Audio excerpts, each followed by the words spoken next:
वंदे पुरुषोत्तमम। उन्नति का रास्ता क्या है, ये साधारण एक प्रश्न हमारे मन में आता है कि हर व्यक्ति उन्नति करना चाहते हैं। उन्नति एक प्रकार का इवोल्यूशन है, उन्नति एक प्रकार का प्रोग्रेसिव स्टेप है। हम अपने जीवन में प्रोग्रेस करना चाहते हैं, हमारे जीवन में उन्नति करना चाहते हैं। तो उन्नति दो तरीके के भी होते हैं। उन्नति हम कैसे उन्नति चाहते हैं, भौतिक जगत के उन्नति तो हमारे पास हो ही रहा है, हमारे पास भी हो रहा है। और हमारी विज्ञान वो इतना आविष्कार करके हमारी जो सुख समृद्धि से भर दे रहा है। देश तो प्रोग्रेसिव हो रहा है, उन्नति के चरम शिखर पर जा रही हैं। एटम बम भी हमने बना लिया, हवा में वार करने वाले भी बहुत सारे यंत्र बना लिए। तो क्या ये हमें उन्नति, दुनिया को उन्नति की ओर ले जा रही हैं? तो यह अगर हम एक दृष्टि से देखें, एक तरफ से अगर देखें, उन्नति जिसको हम कहते हैं भौतिक उन्नति तो है, लेकिन भौतिक उन्नति के साथ साथ ये हमारे जीवन को कितनी आगे ले जाते हैं, कितनी ऊंचाई तक ले जाते हैं। क्योंकि हमारा ये शरीर तो कुछ दिन के लिए रहता है, लेकिन जो अनंत काल के रहता है वो है जीवात्मा। और जीवात्मा के अंदर जो भाव है वो भाव निरंतर चलायमान होता रहता है। इसलिए परमदयाल श्री ठाकुर जी कहते हैं जीवन वृत्ति निरंतरम स्मृति चिरयते।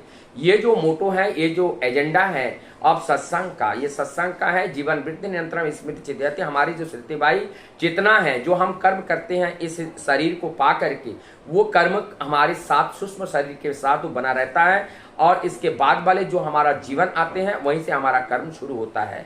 तो जीवन की उन्नति और अवनति निर्भर करते हैं कि हम इस शरीर को पा करके हम कितने इस समाज और इस प्रभु की बात को मान करके हम कार्य कर रहे हैं।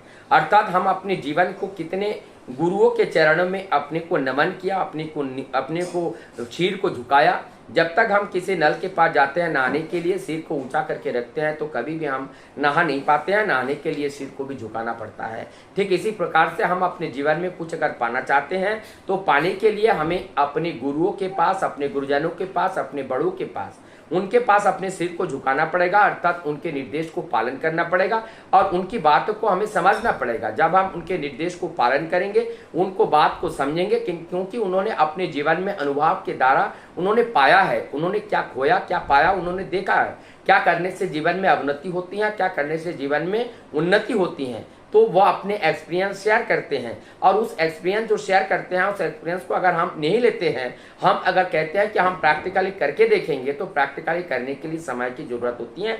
हम अपने जीवन में अगर तेज गति से उन्नति करना चाहते हैं तो उसके लिए जरूरत है एक अनुभवी टीचर की। अनुभवी टीचर से ये होता है कि हमें छोटे छोटे चीज में प्रैक्टिस करने के लिए अपने जीवन को बिताना नहीं पड़ता है, समय को गंवाना नहीं पड़ता है। जिन्होंने गवाया, गवा के हमें बताया, सार बताया, उस सार को लेकर के जब हम चलते हैं तो हम अपने जीवन को इस जीवन काल में अनेक ऊंचाई तक ले जा सकते हैं। इसलिए अनुभवी गाइडर की जरूरत होती है। और अनुभवी गाइडर जो होते हैं यही आध्यात्मिक गुरु होते हैं, गुरुजन होते हैं। उनके द्वारा अनुभूति होती है। अनुभूति का जो ज्ञान है वो ज्ञान अखंड ज्ञान है। और उस अखंड ज्ञान को जब हम लेकर के चलते हैं तब हम अपने जीवन में उन्नति के चरम शिखर तक अति सहजता के साथ हम पहुंच सकते हैं। वंदे